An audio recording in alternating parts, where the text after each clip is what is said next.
বন্ধুত্ব। এমন কিছু বন্ধু থাকা লাগবে, রাত 2টার সময় মইরা গেছেন, বাইরে বৃষ্টি হচ্ছে, আপনার খবর পাওয়ার পরে সে ওখান থেকে ছুটে চলে আসবে। আর বাকি বন্ধু যাদেরকে বন্ধু মনে করতেছেন, সে ভাবে মইরেই তো গেছে, এখন তো বৃষ্টি হচ্ছে, গিয়া কি হবে, কালকে সকালে যাব। এই গ্রুপ থেকে দূরে থাকতে হবে।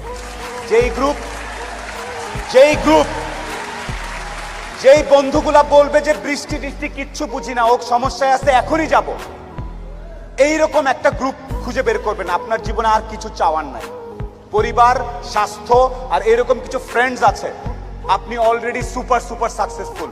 পৃথিবীর সর্বোচ্চ ধনী ব্যক্তির থেকেও আপনি সাকসেসফুল। এই তিনটা জিনিস highly you have to maintain, you have to actually maintain this 3 things. বাস, আর কিচ্ছু চাওয়ার দরকার নেই। আপনি যখন একটু ভালো হওয়া শুরু করবেন ব্যবসাপাতি করে, সবার প্রথম ধাক্কাটা খাবেন খুব কাছের মানুষজনের কাছ থেকে এবং আত্মীয় স্বজনের কাছ থেকে। তারা পছন্দ করবে না যে আপনি ভালো করতেছেন, তারা পছন্দ করবে না আপনি ইকবাল ভাইয়ের অনুষ্ঠানে সেখানে দাঁড়ায় কথা বলতেছেন। আপনার কাছের লোকজন আপনাকে বলবে, ও তো ব্যবসা, ও তো নষ্ট হয়ে গেছে, রাত 12টার সময় আসে, কি করে না করে, অনেক কিছু বলবে। সফলতা আসলে মাথাটা ঠান্ডা রাখবেন। আত্মীয় স্বজন কে কি বলেছে এত টেনশন নেওয়ার কিছু নেই। আপনি যদি সৎ হন, আপনার ব্যবসা যদি ঠিক থাকে, আপনি আপনার মতো করে কাজ করবেন। আর সফল হওয়ার সাথে সাথে অনেক দুধের মাছি তৈরি হবে। দোস্ত, আমি জানতাম তুই কিন্তু সফল হবি, আয় দোস্ত, আয় বুকে আয়। এই গ্রুপ থেকেও সাবধান। ট্রাস্ট মি, পই করে হিসাব রাখতে হবে যে আপনার দুঃসময়ে কে ছিল না।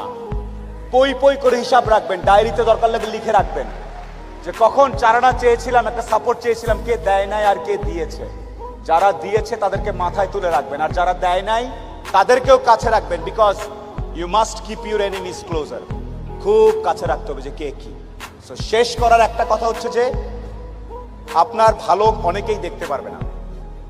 মানুষজন কখনোই, যত টাকাই হোক, যত ক্ষমতাশালী হোক, দিন শেষে একলা। যত কোটিপতি যাই হোক, দিন শেষে একলা। দিন শেষে তার নিজের কাছে নিজের আনন্দ না থাকলে কোনো লাভ নেই।